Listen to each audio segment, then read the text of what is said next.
خیلی کوتاه میخوام بگم وقتی میگیم چپی یعنی کی؟ راستگراها کیان که وقتی اسمشون رو میاریم یه لقبم بهش میچسبونن میگن راستگرای افراطی. من معمولا ویدیو نمیسازم که قرار باشه خودم بخوام بیام بشینم توش صحبت بکنم، ولی اونقدر تصورات ما ایرانی‌ها یا بیشتر ایرانی‌ها در مورد این موضوع سطحی و غلط غلوط و اشتباهی که برگرفته از یه سری تئوری‌های توی کتاباست که لازم دیدم بیام صحبت کنم. میدونستید کشور آمریکا مثل یه مرد دو چهره میمونه؟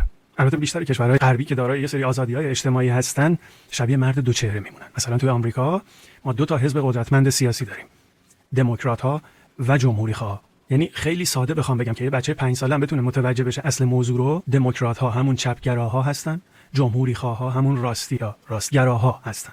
حالا شما فرض کن وقتی که رئیس جمهور آمریکا از حزب دموکرات هستش، شکل و شمایل آمریکا، سیاست‌های آمریکا و شکل کره زمین به یک شکل هستش، و وقتی رئیس جمهور آمریکا از حزب جمهوری‌خواه هستش، شکل و شمایل کره زمین یه جور دیگه است. مثلا جو بایدن از حزب دموکرات بود و خیلی هنوز معتقدن اگر در اون بازه زمانی رئیس جمهور آمریکا از حزب جمهوری‌خواه بود به هیچ وجه جنگ بین روسیه و اوکراین پیش نمی‌اومد. مثلا یه جنگ کاملا غیر ضروری بود که دیگه الان نشه جمعش کرد.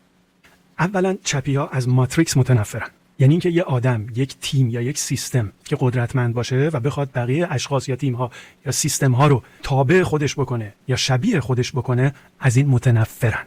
بذارید چند تا مثال بزنم. مثلا چپی‌ها اینجوری فکر میکنن که واو، مسلمان‌ها چند وعده در روز نماز میخوانند و با موجودی به